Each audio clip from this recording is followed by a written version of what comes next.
It's time for the drive with Q on Sports Radio 102.9 FM The Game. Now, here's Q. Good afternoon, everyone. 4 o'clock straight up on the East Coast. It is indeed a Monday edition of the drive with Q, coming at you live inside the friendly confines of the Sports Radio 102.9 FM studios, Southwest Florida's newest game in town on this absolutely bizarre Monday, the 30th of September. I'm your host, as always, Rich Quinones, mi hermano Angel Martinez behind the glass, producing the show, keeping us on the air for 2 hours. We'll take you up to 6 o'clock straight up. Get in on the conversation, 727-858-6650. We are brought to you by our good friends over at Zen Auto Concepts, the number one detailing shop and store in the state of Florida. And, of course, our good friends from Play It Again Sports in Deptford, New Jersey. And you might have to play it again, Sam. I mean, my goodness, where do we begin? You talk about a weekend, NFL, college football, the blockbuster deal in the NBA, baseball pennant races heating up. But alas, where do we love to go? What's in the wheelhouse? How do we get them fired up on this Man Up Monday? And by the way, hell of a job by me with my picks. We will get into that in the 5 o'clock hour, not to boast. But you got to start with the NFL. And this is where I want to take it. I first want to give a substantial amount of credit to the Tampa Bay Bucks due to our Southwest Florida fans, our Bucks Nation down there, if you will, by not only just steamrolling, railroading, but perhaps maybe even breaking the friggin' Philadelphia Eagles. Tampa Bay wins it yesterday, 33-16. Baker Mayfield looked outstanding, sharp, over 350-something odd yards, couple touchdowns, ran one in. Offense was clicking. Todd Bowles, mix array, a match with the defense and the schemes. And I was getting a little nervous going into that third quarter because you allow a team like the Eagles to start to hang around, even it was a 2+ possession game. And then obviously the point after attempt ran back, and that's when you actually got it to a 2-possession game. But point being is, give Tampa Bay credit. Give Tampa Bay credit. 3-1, looking pretty good right now in their division, putting up a lot of points. And it's kind of the theme on this Monday when we talk about the quarterbacks. Because a cast-off quarterback in Baker Mayfield has found a home in Tampa. You had players flying around the ball, tackling, running hard, fighting for balls, scrapping, heads-up play, awareness, and they get the win over the Eagles. So kudos to Tampa Bay. Now the flip side of that coin goes to the Philadelphia Eagles. It's time. Enough is enough. It's time. It's time. It's time to have big boy conversations right now. If you're a Philadelphia Eagles fan, if you're the Philadelphia Eagles, if you're part of that brass, it is time to have the big boy conversation, on the freaking quarterback. Because as much as and I've been guilty of this over the years, have said Jalen Hurts, top 10, here we go. Jalen Hurts, franchise quarterback, here we go. I'm not so sure anymore. I'm really not. I'm not so sure that Jalen Hurts is the guy. I'm seeing the same mistakes from Jalen Hurts as I've seen last year, rearing its ugly head. So it's so easy to give Jalen Hurts a pass. I can't do it today. I'm not going to do it today. You're paying Jalen Hurts a substantial amount of money to be an elite franchise quarterback. And again, you almost thought number 26 was going to bail him out one more time, kind of like number 36 used to friggin' bail out McNabb. And we'll get to the lack of usage for Saquon. But you have a quarterback now who's supposed to be a perennial MVP candidate, a franchise quarterback, making the same exact mistakes. Taking bad sacks, holding on to the football, not reading defenses, trying to improvise, trying to pull rabbits out of his hat, poor decision-making, trying to get it into a tight window. And granted, you're going to have some drops in the NFL. And I don't want to hear this. Save it already, because I know where we're going with this nonsense. I know where we're going to go. Well, Q, you know what? They've got injuries. So do friggin' 31 other football teams, man. I can't make excuses up for this kid anymore. I can't. I get no Brown, no Smith, no Johnson. I understand all that. I get it. But every other quarterback that were open to criticism, they actually rise to the challenge. Do they not? I mean, Jalen Hurts yesterday, putrid. They had like 0 yards in the second quarter. Tampa Bay had 172. Hurts was 18 of 30 for a buck 58, 1 touchdown, 6 sacks. Bad ball placement. Once again, not reading defenses. I mean, listen, you're making that kind of money, and they banked on Jalen Hurts to be the franchise quarterback, and we all got sucked in. He had a great run a couple years ago. They went to the Super Bowl. If you don't get the flag, the penalty late, maybe they win the game. The narrative changes on the head coach, and maybe the narrative changes on the quarterback. Maybe. But it hasn't. It hasn't, and it won't. And that's the problem. It won't. It's not going to change. And there's a reason now when you start to look at some of these other friggin' quarterbacks in the NFL, even some of these cast-offs who are starting to find a home. Why? Because they're being coached up. They have the right coaching staff. Oh, by the way, there's something to be said about bringing in the right coordinator, whether it's the offensive coordinator or the defensive coordinator. And I'm not going to put it all on Jalen Hurts, but he has to play better. He has to play better. You can't tell me that you're happy with his performance. You can't tell me that you're satisfied with the outcome of some of these games and the offenses, what you're seeing from the quarterback.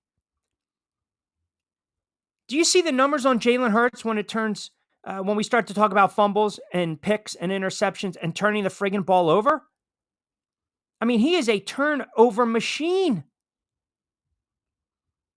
He's a flat out turnover. The numbers are staggering. So again, I don't want to hear this. You don't have the top 2 wide receivers. The defensive coordinator ran a scheme that made no sense. The quarterback, is a turn, and we don't want to get into head coach, who I'm going to get to in a moment, by the way.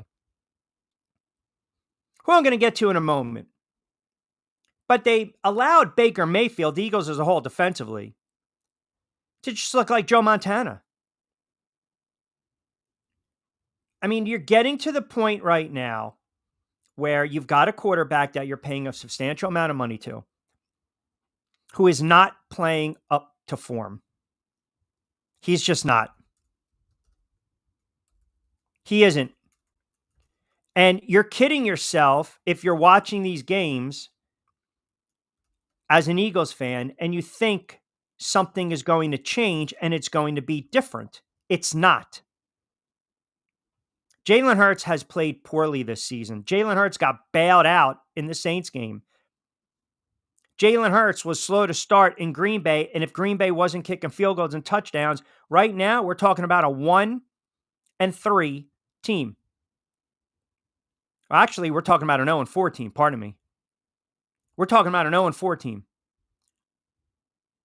In an NFC where other teams are starting to win some ball games that we didn't expect or suspect were going to be good. Look, you have a franchise quarterback, okay? Franchise quarterbacks, their job is to what? Take the guys and the hand they've been dealt and figure out a way to make it work. Because there are other teams in the friggin' NFL that deal with injuries all the time. Do you want to talk about the 49ers? You want to talk about the injuries that the 49ers have? But we don't want to talk about, we don't want to talk about, again, the injuries with the 49ers. When Kittle's banged up, Debo's banged up, Ayuk is banged up, no CMC, their defense is banged up. But what does Purdy do? He just goes out there and he friggin' balls. That's all he does. That's all the kid does. He flat out balls. Okay? This team right now, they're cooked. They're cooked. They're cooked. I don't care that you've got 13 games left. I don't care that you've got a bye and they're going to figure it out and they've got winnable games. I don't care about any of that. Read between the lines, people. Read the friggin' room when it comes to this franchise right now. and the ownership group and the GM and the head coach, who I'm going to get to in a moment, and the franchise quarterback, who is so passive aggressive. I mean, obviously, there's a disconnect with him and the head coach. They don't like each other. What is this, the elephant in the room that everyone's afraid to talk about? It is time. They are cooked. It's time. It is time for a change. You guys know it. You just don't want to admit it. You don't want to admit it. And I'm not going to sit here on a Monday and tell you that the Eagles need to bench Jalen Hurts. I'm not going to say that because I'm not there. I'm not there. I'm not there. But where I'm at right now is that you need drastic changes. The defense was a no-show. The offense was a no-show. So that boils down to the one constant that I think everyone knows. The one constant. And that's the head coach. But again, I feel as though we sit there and it's just this reactionary on a Monday. You look at Bowles in Tampa and look what he's doing with the pieces he has. And by the way, Sirianni's not the only coach that I'm going to cook today. I'll say that for what's going on in New York with the friggin' Jets and down there in Florida and Jacksonville with Doug Peterson. Those three coaches, they're all in the hot seat. And rightfully so. But Sirianni, it's just, folks, he's so friggin' unlikable is number one. And here's the problem I have with Nick Sirianni. He's a petulant friggin' child. And here's the perfect example. You have your head, again, you come out slow out of the gate. You come out slow out of the gate again. You're 3-10 over your last 13. You were 10-1. You dropped 6 of 7. You got waxed on the road against Tampa Bay in the playoffs. It was a no-show. It was a no-show. And then you start the season like this. You got to disconnect with the franchise quarterback. You bring in coordinators because they brought in these coordinators because they don't entrust the head coach. That's why they brought in coordinators with head coaching experience. But I got to listen to this friggin' clown sit up there chewing gum? Did anyone else see that yesterday? You got a grown man who's a head coach in the National Football League chewing a piece of friggin' gum like a kid that was just sent down to the principal's office and has a friggin' attitude. What a jackass this guy is. And you want him to be a leader of men? Just chomping away. Imagine sitting in your boss's office or your boss comes out and he's chewing gum, giving a presentation. What are we doing? What are we doing?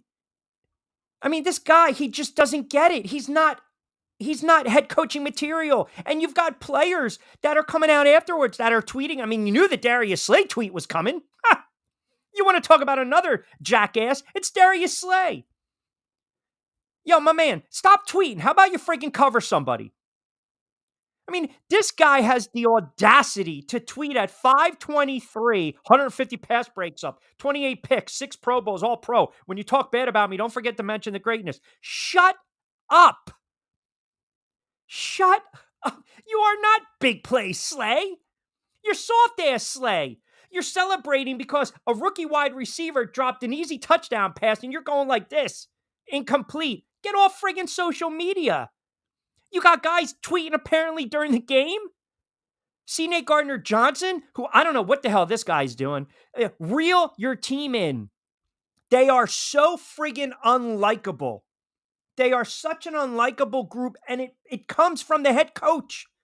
Reel your players in. Hold them accountable. And he won't do it because no one's holding him accountable.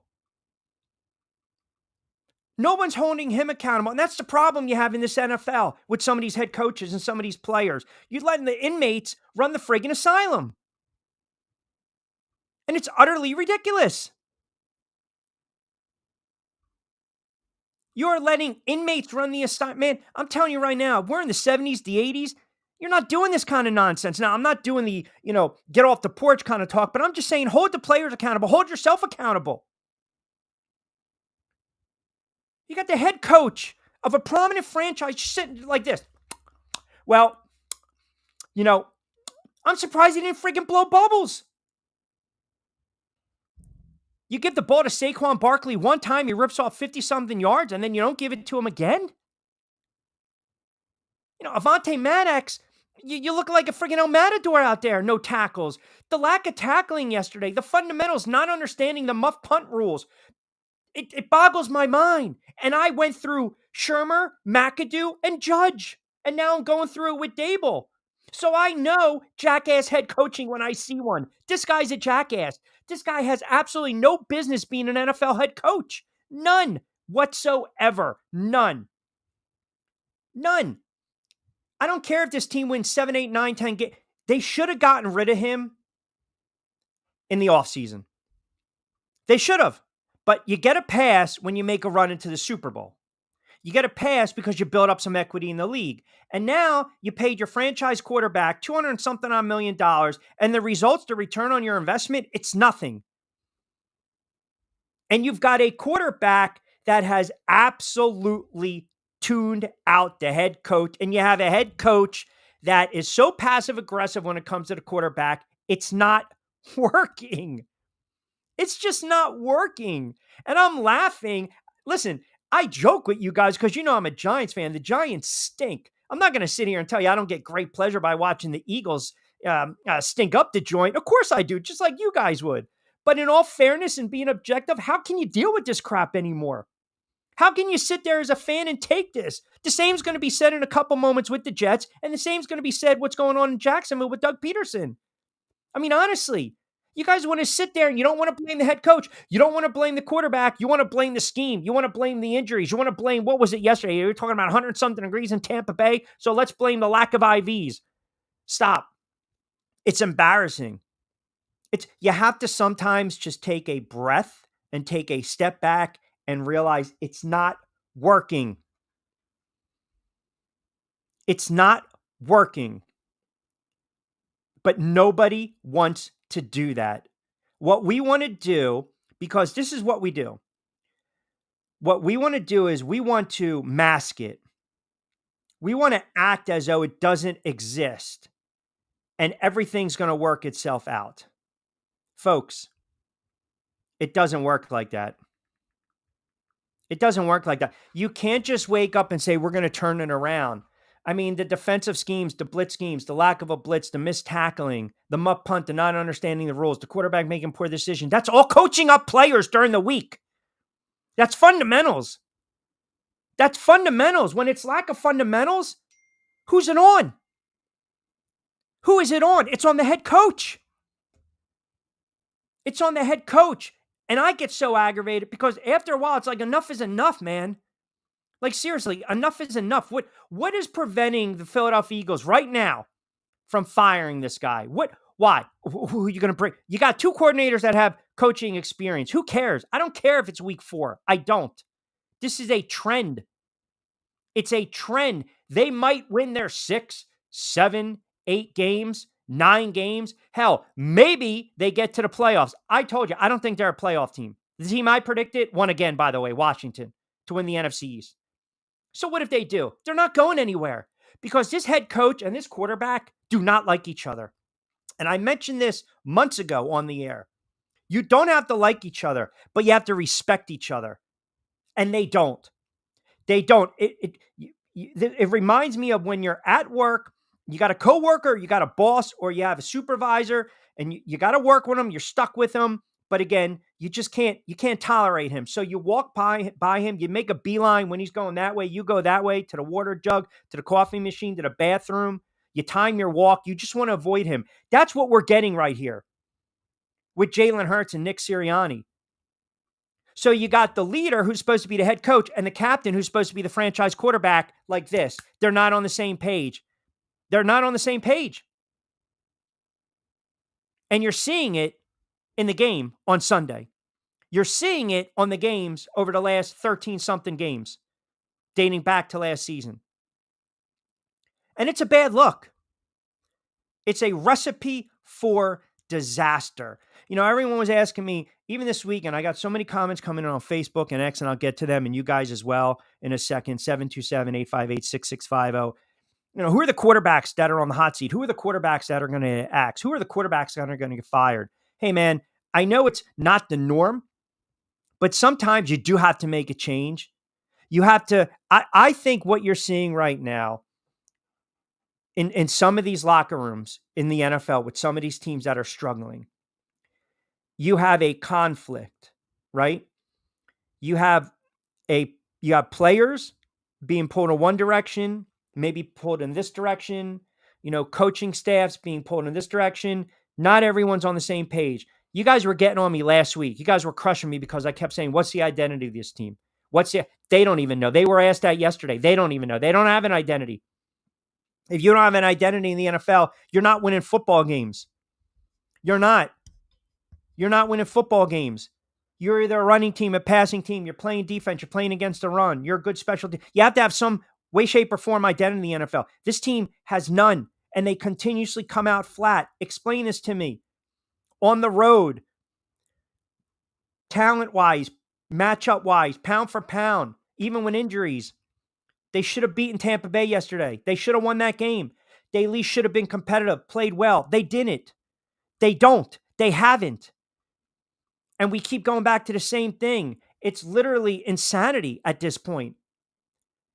It's literally insanity. And again, this whole, well, who are you going to bring in? Listen, man, it does not matter. You have two veteran coordinators right now. And there's something to be said about Jalen Hurts losing Steichen. But again, nobody wanted to talk about that. Now, I'm not going to sit there and say Vic Fangio is the guy, but you have a young OC, do you not? I mean, look, and Fangio didn't have a good game.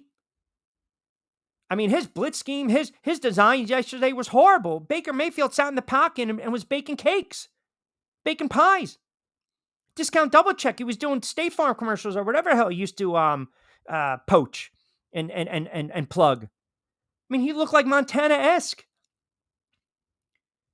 That's an embarrassing loss yesterday if you're an Eagles fan. That's an embarrassing. And then you got the players who are on social. I mean, how do you deal with that? How do you deal with that? You've got such an unhealthy relationship. It's almost reminding me when Doug with Carson Wentz. McCarthy and Rodgers towards the end. I mean, we've seen it. No, not McCarthy, LaFleur, pardon me. We've seen it. You got these quarterbacks that are set in their ways and these head coaches that have such a massive friggin' ego. I mean, come on, man. You can't sit up there chewing gum during a press conference like that. You look like an absolute clown. You look foolish. You look like a child. And again, Darius Slay, don't pump up your career stats. You just got waxed by 17. Tampa Bay could have put up 50 yesterday. That kid doesn't drop that touchdown pass. You're down 28-0 in a hole. Come on. It's a horrible look. And he's not the only coach that might have to go.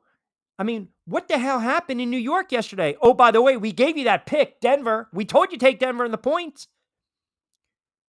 With that time of rest and extra days, with a rookie quarterback on the road, and the Jets have that no-show, Jacksonville played better, but it's the same nonsense with Doug Peterson and Trevor Lawrence. I mean, you got Doug Peterson sitting up there being so passive-aggressive. You cannot. When you're a head coach in the NFL, again, Doug did this towards the end with the Eagles. He did the same thing with the Eagles. Now, and this is coming from a head coach who won a Super Bowl.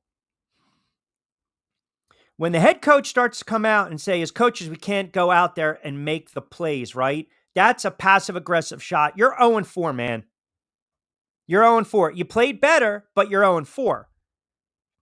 But again, that comment shows the offensive inconsistency, particularly from the quarterback, Trevor Lawrence, who again had issues with accuracy. He didn't play well. And they didn't play well on third down, 4 of 12. But you have a head coach that's firing off, taking shots. You got a head coach in Robert Saleh who's basically talking about false snap penalties, pre-snap penalties. Well, Aaron Rodgers has made his career out of that. And then you get Aaron Rodgers coming out and saying, well, maybe we got to hold him accountable. Then you got the head coach coming back and walking back his comments. I mean, what the hell is going on? What is going on? What is going on right now in the NFL? Something's got to give. And these owners are going to have to take a deep look and say to themselves, man, this guy ain't worth his weight in gold. You have to make a change. Salah, nice guy, not a good head coach. Doug Peterson, too passive aggressive. You had your moment with Philly. Get the hell out of there in Jacksonville. And Sirianni, this guy's a friggin' clown, chewing gum. No answers. None whatsoever. He's worried about rah, telling Kansas City fans to get the hell out of here. Blowing out the Giants in the divisional playoff game, saying, I know what the hell I'm doing. You don't. You don't. You are a glorified friggin' cheerleader. And after last night, the way he acted and came off during the press conference, if I'm Jeffrey Lurie, I would have fired his ass right there.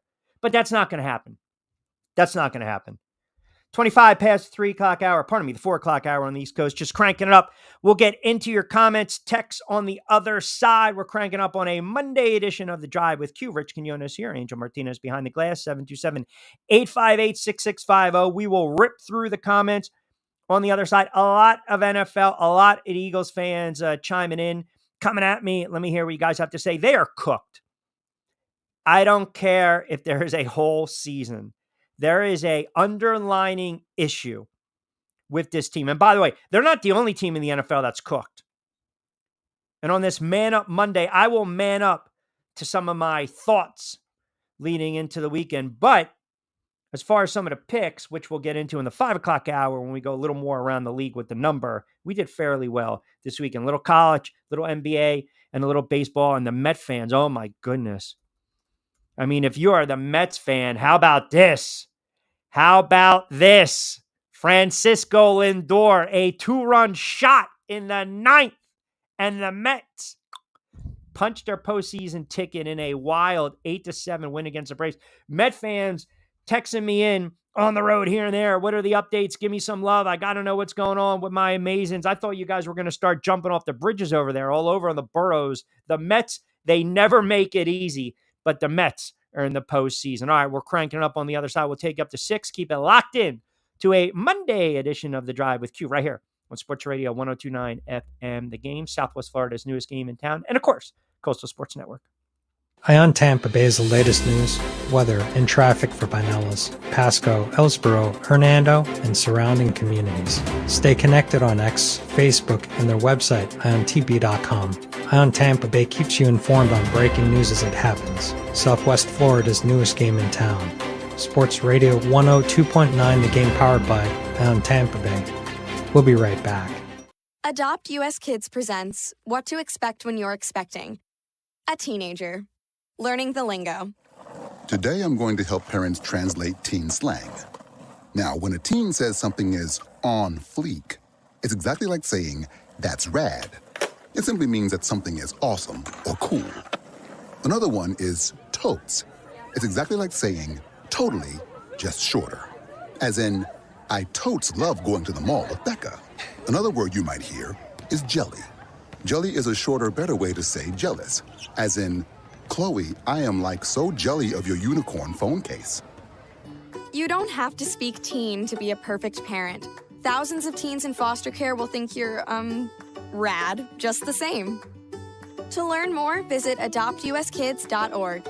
A public service announcement brought to you by the U.S. Department of Health and Human Services, Adopt U.S. Kids, and the Ad Council. This is the story of a very special woman. In a matter of seconds, she turned herself into a great mathematician or an entrepreneur. Her knowledge was limitless and still is. She could also make monsters disappear, especially those that lurked in the shadows under the bed. Once, this woman put back together a teenage girl's broken heart, which had been shattered in 1,000 pieces, just by giving her a bear hug. She masqueraded as a regular person at work, but as a superhero at home. Everyone knows her as Gabriella. I still call her Mom. Your hero needs you now, and AARP is here to help. Find the care guides you need to help, complete with tips and resources at aarp.org/caregiving. A public service announcement brought to you by AARP and the Ad Council. Call or text the show at 727-858-6650. Now, back to Q.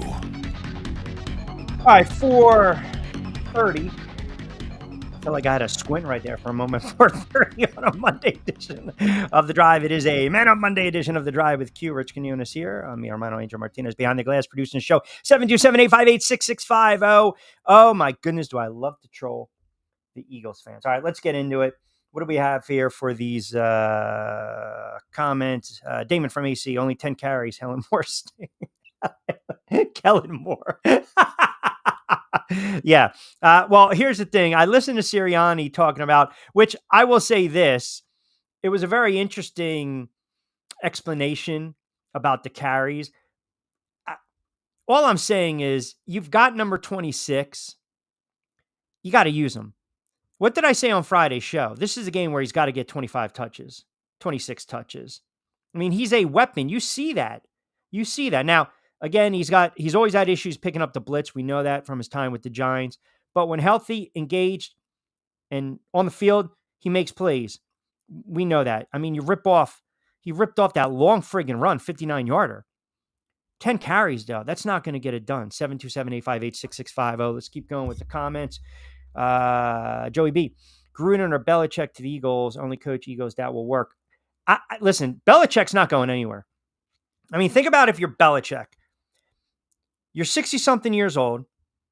You know, you're dating a 25-year-old. You got to stack a little, Azul pills, right? You're having fun with that. You're doing some TV work. Joey, good afternoon, Q.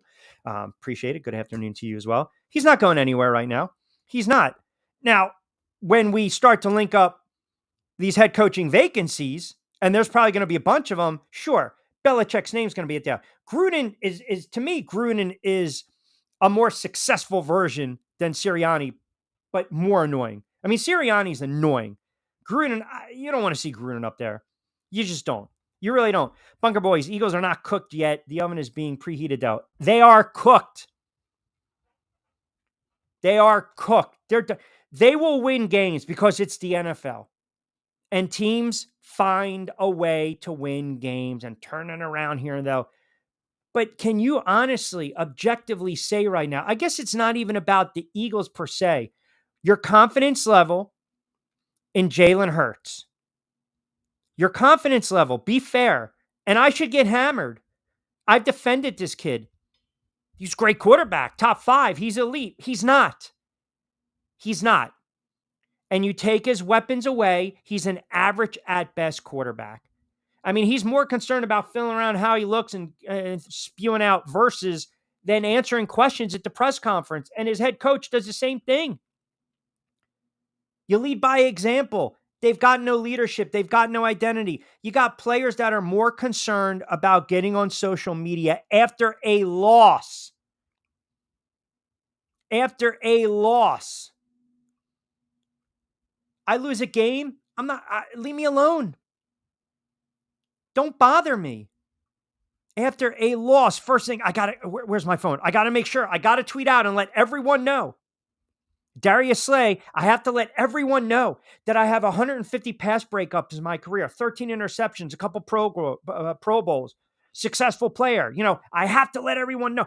You know, game ends at 4:03, showered, presser, 5:30, say hi to the wife and kids, FaceTime. Before I jump on a plane, I got to tweet. Stop. Who does that? Who does that? It's childish. It's absolutely childish. And then I didn't even get into Devin White. I didn't even get into this guy. This guy was inactive as a healthy scratch for the past couple weeks, right? With Nakobe Dean, Zach Bond, they were earning starting jobs. Okay. He didn't travel to Tampa, so he missed a game against his former team, the Bucks. So wait a second. This clown turns around. Now, again, Deactivated, inactive, didn't even travel, didn't get off the plane, didn't get on the plane, didn't get off the plane, didn't check in the hotel, didn't check out of the hotel. He's retweeting about Levante David's forced fumble against his own team. You can't make this up. That's embarrassing. That is embarrassing. Well, what are you saying? You missed your old team? What a bunch of clowns. Clowns. Listen, Doug Peterson is done. Nick Sirianni's on his way out, and Robert Salah, I don't know if it's going to be a mercy kill right now in the NFL. I don't. I really have no idea. I mean, it's beyond clear and evident that Aaron Rodgers does not like the head coach, and the head coach is scared of Aaron Rodgers. How do you lose to Denver outright? You're anemic offense. Sometimes I'm not. It's not that I'm at a loss for words, and I want to get to more of your comments. 727-858-6650. It's just comical at this point. The NFL is tough to watch, and we all love the NFL. The quality of play is down. It really is. That game last night wasn't competitive. I mean, Angel called it on Friday. He said the Ravens were going to blow the doors off the Bills, and that's what they did, and I took the Bills. I mean, it's an unwatchable product at times.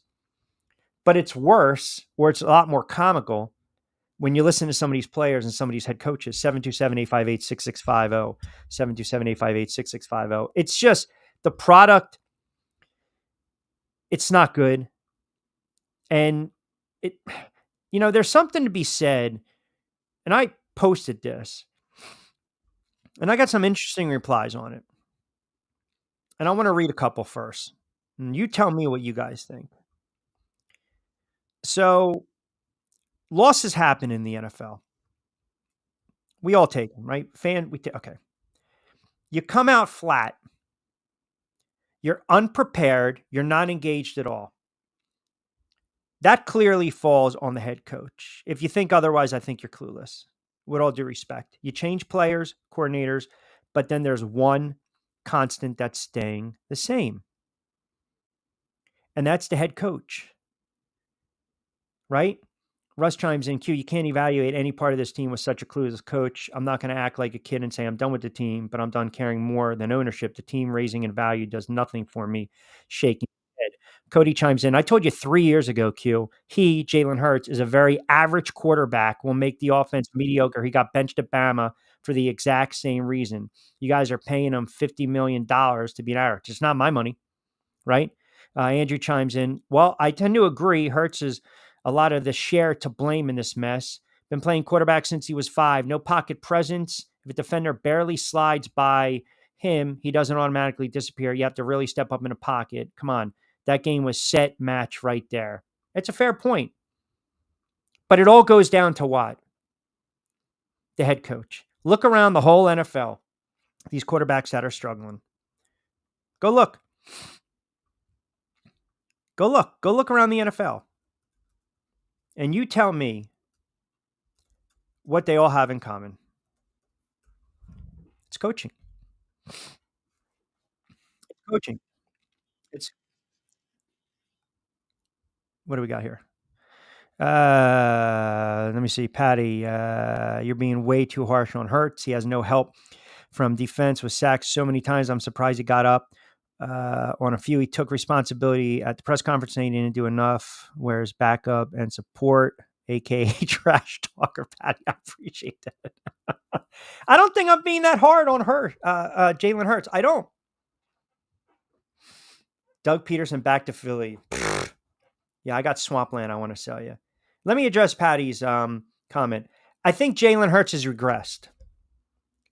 I think he's regressed, and I think we know why. You lose a coordinator, and the head coach is not coaching him up. And I understand there's injuries, and I understand there are no weapons, but you can't hold on to the football as long as you have. I think it's fair to say I've actually gotten criticized for defending Jalen Hurts too much. Because I've said, I like the way he speaks. He's humble. He's a gamer. He's athletic. He's tough. He makes some plays. You're never out of a game. I'm not seeing that. They were 10-1 last year, guys. They were 10-1. Any fan watching right now would sign up for that with 32 other teams, 31 other teams, to be 10-1 and then to slide back and lose 6 or 7 and then no show in a playoff game. Look, the reality of the quarterback position of the NFL is this. The quarterback position, when the team loses, takes too much of the blame, and when the team wins, he gets too much of the credit. So the truth lies somewhere in between. And my ire is not 100% on Hurts. He's got to play better. It's with this head coach and the scheme, the defensive coordinator and the offensive coordinator. And as I mentioned in the opening, you're seeing it with other teams. Jacksonville is a perfect example. Trevor Lawrence is not a franchise quarterback right now. He's just not. He's not a franchise quarterback. I'm sorry to tell you guys that. And again, I got fooled. Big, tall kid, strong arm, making plays. Look at the year he had a couple years ago. Playoffs, here we go. Should have won a game, but put up some gaudy numbers, give him some weapons, give him a weapon, give him a tight end, go and they traded for Ingram or they signed Ingram. You got a ETN, you got a running back. Here we go. It's not working out. And Doug Peterson was what? He was a head quarterback in the NFL for years. If anything, quarterbacking is his specialty, to work with these guys. Quarterbacks coaches do nothing. They hold the clipboard. Yeah, okay, whatever. It's a coordinator and the head coach's job. But you're seeing this offense is anemic. Jalen Hurts is not consistently reading defenses properly. Trevor Lawrence is not an accurate quarterback. So even when guys are open, he's not hitting them. So sometimes you got to also say, maybe this is who they are. Like, you can teach, hey man, you got to know when to break the puck, right? The internal clock, to me, I think it's an 8, but you're holding on to the ball. Hey, don't scramble to your right and throw across your body. I get it. Allen did it. He's an exception to the rule. Mahomes does it. But there are certain things that these players need to be coached up. Teachable moments. They're not. They're struggling. Their teams are struggling. And you're getting veteran quarterbacks who are making the same mistakes as well. This is why the quality of play is so bad in the NFL right now. It is. It's not exceptional. The first 4 weeks of the season have really just been clunkers. Teams are getting blown out. Low scoring. Then if it's a high scoring game, it's lopsided. You would think by week 5, 6, 7, your identity, it basically reveals itself. And there are teams that have zero identity. I mean, look at that game yesterday with the Jets. The Jets are going against a Denver team. No disrespect to Sean Payton or Bo Nix. They're not a good team. They're not. You have a rookie quarterback going on the road against what's supposed to be a very good defense. You have a Jet team that has an extra day or two to prepare and the rest. And they come out flat and they have nothing to offer offensively. Aaron Rodgers looked pedestrian. Aaron Rodgers is not going to make it through 17 weeks. He's going to get hurt. He took a lot of hits yesterday. He's missing throws. He's missing targets. You got the head coach and the play calling again, where you have a change of pace back, but yet they don't give him the football. That falls on coaching. Bo Nix was 12 of 25 for 60, 70 yards. But they ran for $126 and they averaged 4.5. That was enough. And they made plays. They got to Rodgers. They sacked him 5 times. Hall did nothing, but the kid Allen was running hard. Give him the football. They elect not to. And the pre-snap penalties. That's accountability. You have to hold the players accountable. And that comes from the head coach. And you're not seeing it with these teams. You're not seeing it. And when the quarterbacks struggle and the team loses, who's gone? It's the coach. Jets aren't benching Aaron Rodgers. I don't think Jacksonville is going to bench Trevor Lawrence. And I certainly don't believe that the Eagles are going to bench Jalen Hurts. And I'm not insinuating that they should. I would sound cuckoo. What I would say is it's time, though, to make a change.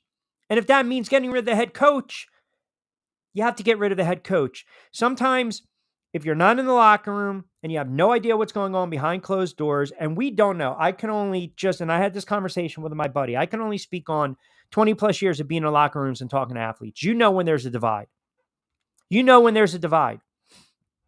And you know when some players are just making business decisions and they just don't care. Now, through 4 weeks, if you have players making business decisions, then that falls on the GM for bringing these guys in, drafting these guys, signing these guys, extending these guys.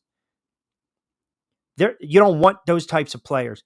You get business decisions. You get the Olay tackling in December when it's cold in New York and DC and Philly, and nobody wants to tackle. They're thinking about taking their wife and their family, to the Caribbean, somewhere warm. They don't want to tackle 20 degrees. They don't want to tackle Saquon Barkley. They don't want to tackle Derrick Henry. They don't even want to mess with that kind of stuff. Get me the hell out of here. Finish the season. Damon from AC, I've always said the season starts now, week 5, with guys not playing in the preseason. It's a fair point. But I also believe teams are trending up and some teams are trending down. And what I'm seeing across the league from some of these teams that are struggling, the same mistakes, they just keep manifesting themselves. It's a snowball. It's the same as you can't have your quarterback taking hits week in and week out. Aaron Rodgers taking hits. You can't have your quarterback turning over the football. I mean, Jalen Hurts' turnovers. Did you guys see the numbers? I mean, I screenshot. I have to pull it up for a second. He's turning the ball over way, way too many times. And you're not going to win in the NFL like that. He has to understand. Jalen Hurts has 20 turnovers last year. He's got 6 this season. I didn't even mention the red zone turnover. Right? Yesterday when they're driving, okay, the line breaks down. It happens. But you also have to understand when to pull the ball down and run. You have to have that internal clock go off. And when you don't win the turnover battle, which the Eagles haven't in 13 straight games, that kind of shows you that you're not a winning football team. And right now they're not. The last time they won the turnover battle, here's the irony. The last time they won the turnover battle is when the head coach was sprouting out of his ass, telling Kansas City fans to go away. 4-8. 4-8. They're -10 in turnover ratio last year, which was 6 worse in the NFL. Already this season, they're at -6 with 13 more games to play. The quarterback is the root of that issue. He has 20 turnovers last year and 6 this season. He's not a franchise quarterback right now. He's not playing like one. 727-858-6650. Let me get to a couple Facebook comments. Bobby D, chiming in. Q, do you think they're going to trade Trevor Lawrence, and how long do you think it is before they get rid of Doug Peterson? Loved your rant to start the show. They're not trading Trevor Lawrence.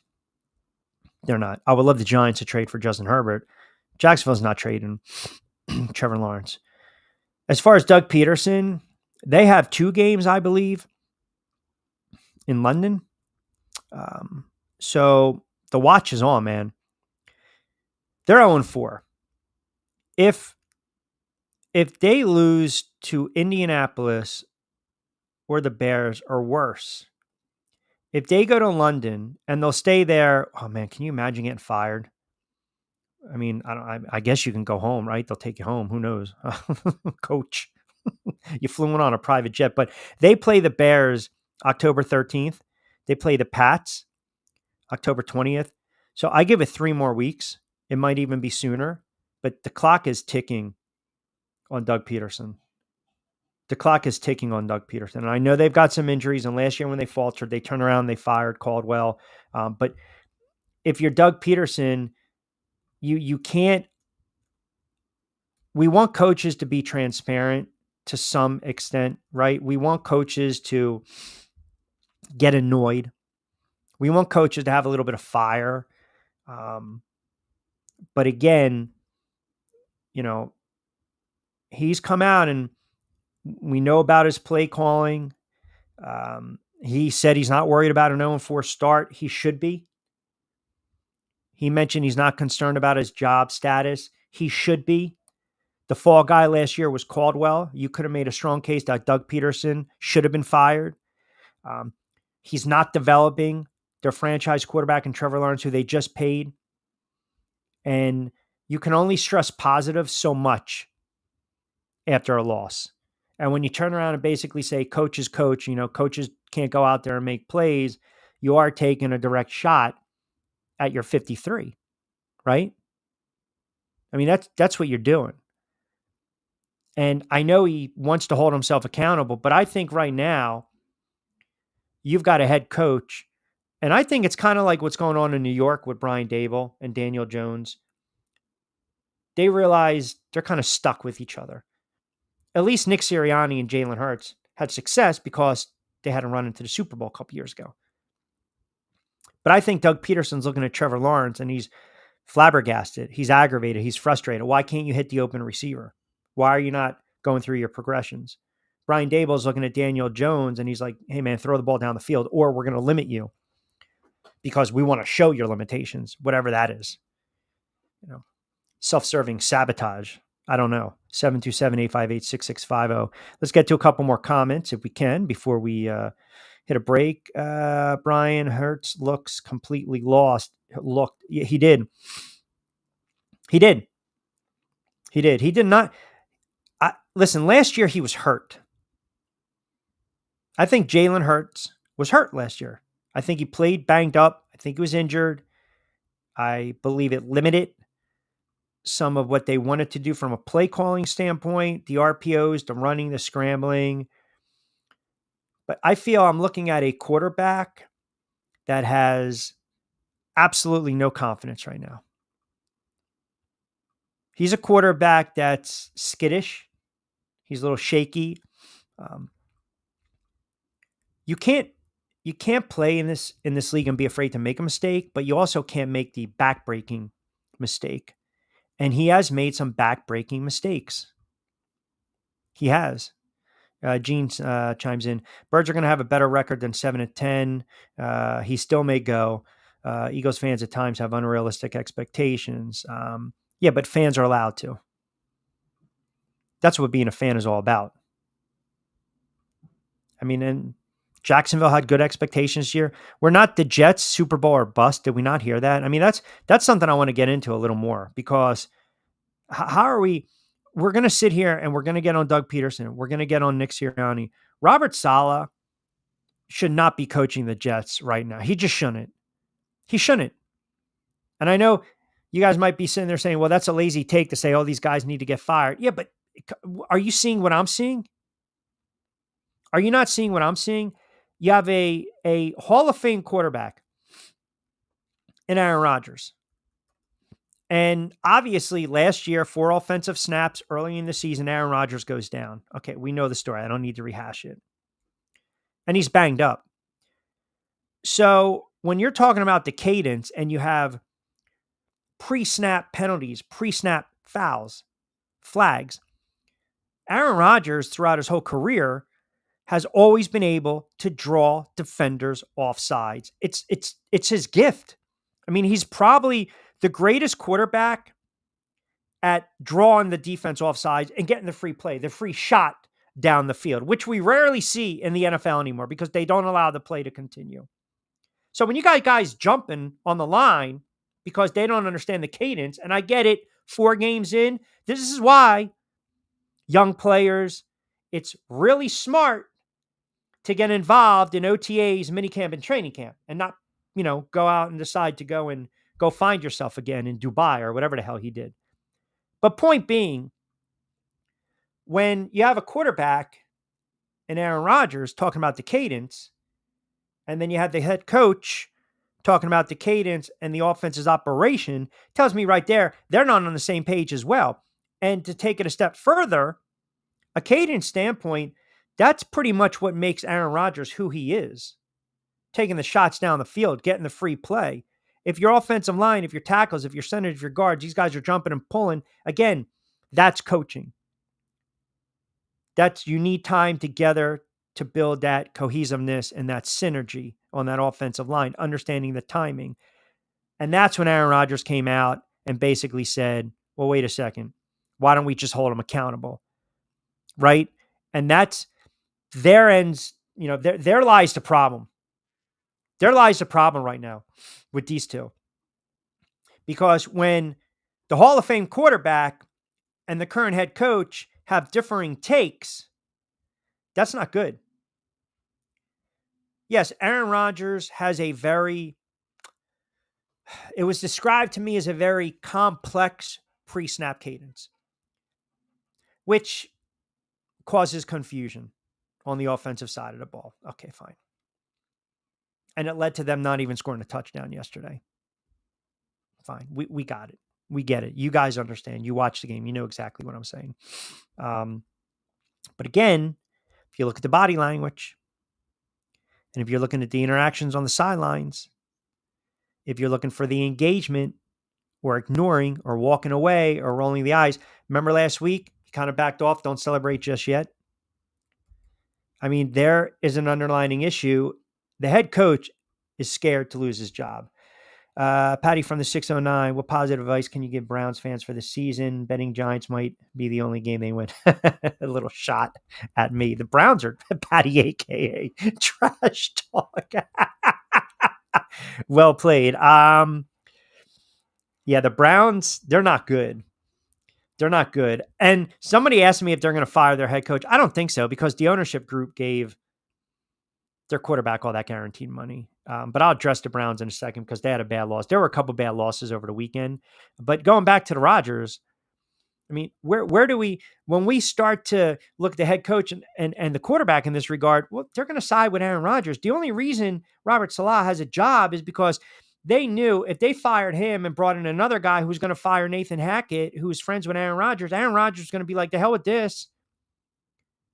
I'm going to go somewhere and, like I said, have fun, find myself, rub a little whale sperm on my leg, my calf, whatever, smoke and joke, and call it a day.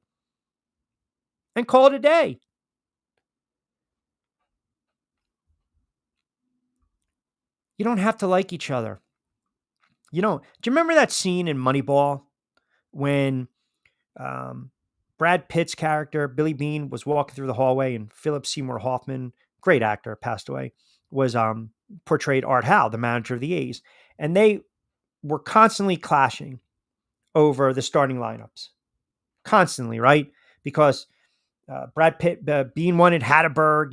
He walks, get him on base. I don't care if he's never played first base. He's a catcher. He's got bad knees. He walks. We're talking, what do? He gets on base. And Art Howe, Philip Seymour Hoffman, never put him in the lineup. So they were constantly clashing. There's a scene where they basically just kind of walked right by each other in the hallway. I suspect the same thing is going on with the Jets. I definitely believe the same thing is going on with the Philadelphia Eagles. Nick Sirianni and Jalen Hurts, they don't like each other. I don't care what any beat reporter or other talking head's going to say. They don't like each other. And they don't respect each other. And again, you don't have to like each other, but you have to be on the same page for a common goal. You think Brady and Belichick always got along? Simpson Parcells always got along? Walsh and Montana always got along? Terry Bradshaw wanted to get traded because he couldn't stand Chuck Noll. And then eventually he, told him, back off. Let me play. Coach me. Let me do what I do best. And they wound up winning a couple Super Bowls the last time I checked. You don't have to like each other. You have to respect each other. These two don't like each other. They don't respect each other. And now it's bleeding on into the field. And when that happens, you're not getting rid of the quarterback you just paid $150, $200 million to. You're getting rid of the head coach. You know it, and I know it. All right, fast approaching the 5 o'clock hour, 727-858-6650. That'll get you involved. We got a lot of comments coming in on X, on the show site as well, on Facebook. We will dive into them. We'll go around the league. What a ridiculous set of bad losses that I see yesterday as I man up with some of my predictions. Yesterday was a cluster in the NFL. It really was. It was and I think it might be a cluster tonight with the Monday night dip, Titans and the Dolphins, Seattle and the Lions. We'll give you the picks from our good friends over at Play It Again Sports. That'll be the BYP portion of the show as well from our good friends at Fresh Roasted Coffee. But we started with a snooze fest on Thursday night, Dallas over the Giants 20-15. And yesterday was just a wow. And I've got a theory too. Want to get your thoughts on this. We talk about the backup quarterbacks. Everyone's always given up on some of these draft picks so early, and look what they're doing. They're thriving. So we'll dive into that.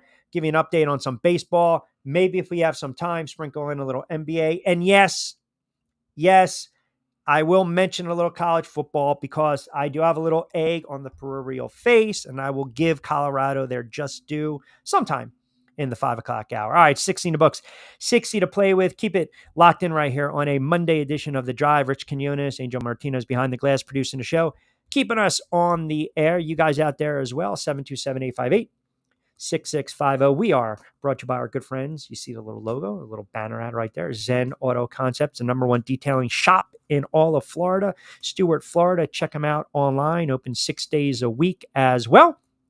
And we will get into also, I mentioned the NBA, the breaking news, the big trade, but I want to also touch base on one of my all-time favorites passing away as well, and give you a little hint with the finger wag. All right, 727-858-6650. We'll take you up to 6 o'clock straight up on a Monday. Ion Tampa Bay is the latest news, weather, and traffic for Pinellas, Pasco, Ellsboro, Hernando, and surrounding communities. Stay connected on X, Facebook, and their website, iontp.com. Ion Tampa Bay keeps you informed on breaking news as it happens. Southwest Florida's newest game in town. Sports Radio 102.9, the game powered by Ion Tampa Bay. Hey, Dad, your prescription will be ready in just a minute. Hey, Dad, your laundry will be ready in just a minute. Dad, your lunch will be ready in just a minute. Hey, honey, why don't you take a minute? When you help care for a loved one, you give them as much time as you can, making sure they're safe and comfortable. But it's just as important that you take some time for yourself. At AARP, we can help with information and useful tips on how you can maintain a healthy life balance, care for your own physical and mental well-being, and manage the challenges of caring for a loved one. Because the better care you take of yourself, the better care you can provide for your loved one. Thanks, Dad. Thank you. You're there for them. We're here for you. Find free care guides to support you and your loved one at aarp.org/caregiving. That's aarp.org/caregiving. A public service announcement brought to you by AARP and the Ad Council.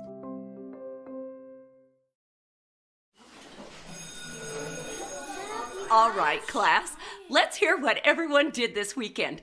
Jill? Well, I raised my older sister to a big oak tree. It was at least 100 years old. My mom said I must have set a record or something. And then we went down by a stream and perched up on this huge rock and saw all of these little minnows swimming around way below us. And then I rescued my little brother from an evil slug king who was guarding him at the bush fortress. And my sister and I brought him back to our super twig fort for safety. And then we all laid out and told stories until it got dark. And the Big Dipper led us all the way home. Wow. Awesome. Where were you, Jill? Yeah. We went to the forest. It's not that far away. Anyone want to come this weekend? Ask your parents to take you and your friends to the forest this week and find the fun, adventurous you. It's closer than you think. Check out discovertheforest.org. Brought to you by the U.S. Forest Service and the Ad Council. Download the Sports Radio 102.9 FM The Game app and tell your friends that Florida has a new leader in digital sports radio. All right, 5 o'clock straight up. Sports Radio 102.9 FM. The Game, Southwest Florida's newest game in town. Hope everyone had a good sports weekend, especially down there in the Tampa area. You guys are safe and sound, and appreciate you guys checking us out as well. We'll take you up to 6 on this Monday edition of The Drive with Q. Rich Quinones here, powered by Coastal Sports Network, and of course, Played Again Sports. Met fans already trolling. Greg chiming in, ha ha ha, Q, suck it up. You think Lindor is not the MVP right now? He's not going to win the MVP. It's going to go to Ohtani. But I will say this for the Met fan who's barking a little bit, sticking their chest out, and rightfully so. Congratulations to the Mets. You didn't choke. You found a way to get it done. And Lindor with the big home run. I mean, he's had an outstanding season. Pete Alonso has done nothing. You're talking about in a walk year. He's done absolutely nothing for the friggin' Mets. It's like feast or famine. But Lindor, 3 for 5 today and the big home run. The Mets win 8-7. The double dip obviously is meaningless now, just for stats purposes. The Mets are in the playoffs. So yes, I'll man up on that. And take it on the chin, so to speak. 727-858-6650. See what you guys are saying out there as well on the NFL. I thought it was an absolutely bizarre weekend in the NFL. I really did. Rarely do we get weekends where you get a lot of blowouts, and that's what we got. The Falcons and the Saint game was really good. That's a game we were kind of looking but don't touch. Now, I know the prop on Back Your Play loved the Falcons outright. They got the long field goal late. The Saints kind of coming back down to life. But the NFC South now with Tampa's win, you're kind of liking Tampa going forward potentially to win that division. The Rams, everyone was so high on the Rams this season, and I wasn't. I thought it was an aging team. A team that was coming in kind of limping into the season. They had their run a couple years ago. They sold their soul for a Super Bowl win. They got it. And now look what's going on. They're losing players left and right. They're not a good football team. They're really not. They're not a good football team. But you can't lose to the Bears, man. You just can't. The Bears are not good, even though they're 2-2 and they're 2-0 at home. Caleb Williams, I'm not impressed. And they finally decided to give the friggin' football to DeAndre Swift, 16 for 93 and a touch, average about 5 a tote. They ran for $131. So you give the Bears credit for the win. They moved to 2-2. The story of the NFL, two stories of the NFL. And this leads me into this, and I'll throw it out to you guys, 727-858-6650. The Minnesota Vikings are legit. They're legit. Is it possible that Sam Darnold is a really good quarterback? I mean, follow me for a moment. Baker Mayfield, cast off. Geno Smith, cast off. Sam Darnold, cast off. Look what they're doing. I mean, look what they're doing. They're winning football games. They've resurrected their career. Sam Darnold is playing the best friggin' football of his life. He was 20 of 28 for 275, 3 touchdowns, and a pick. Have you looked at his numbers? He's only 27 years old, too. Sam Darnold is your league MVP right now. Yeah, I said it. Take a step back. Pump the brakes. Don't forget, download the app. Keep the app on. Don't drive off the road. Sam Darnold right now, slinging Sam Darnold is the MVP of the National Football League. Yep. And his odds are surging. If you took a flyer on Slingin' Sammy prior to the season, God bless you. Stones, God bless you. Because he was plus 1,300. I mean, he's got the fifth best odds to win, right? Mahomes, Allen, Jackson, Stroud have better odds. But think about that for a moment. Think about that for a moment. So he's at plus 1,300. I have to pull prior to. I'll get the opening. That's not a bad payday. He's playing the best football of his career. And Minnesota is winning football games.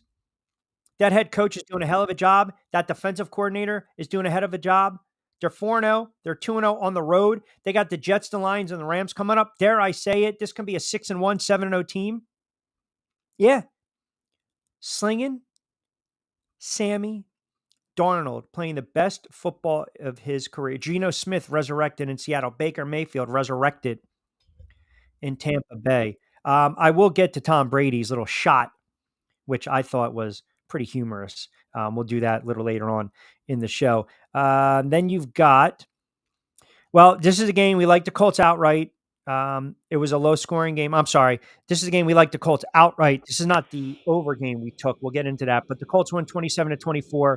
Now, you want to talk about, again, horrible coaching. Let me get to Jerry real quick. Rodgers is on his goodbye tour like so many who once had it. Pay for name recognition and still be the Jets, Jerry in Rhode Island.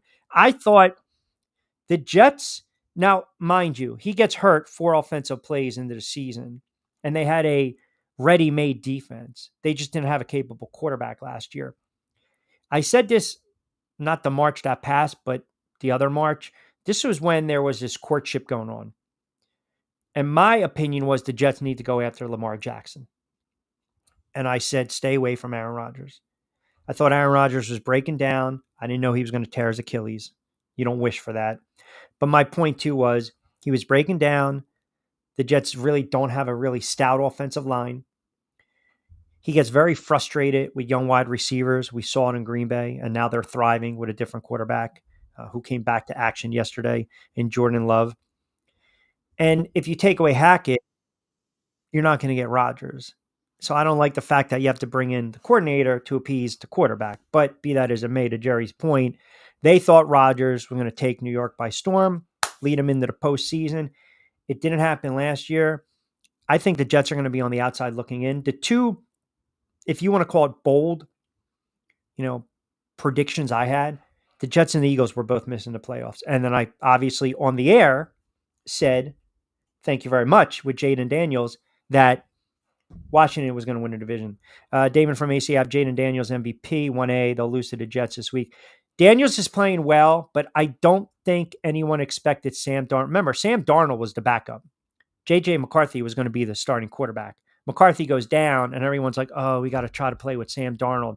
Everyone was joking. Everyone was mocking Sam Darnold. They were. They were mocked. Nobody was believing in Sam Darnold. Belichick said everyone's loved Sam Darnold except the Jets, right? He was with Carolina. They loved him. He was with the 49ers. They wanted to re-sign him. Sam Darnold believed that he can be a starter again in the NFL. And what happens is the rookie goes down, where the quarterback goes down, and you've got an opportunity now to step in, and what you do with that opportunity is all on you. And to his credit, to Sam Darnold's credit, he's playing lights out.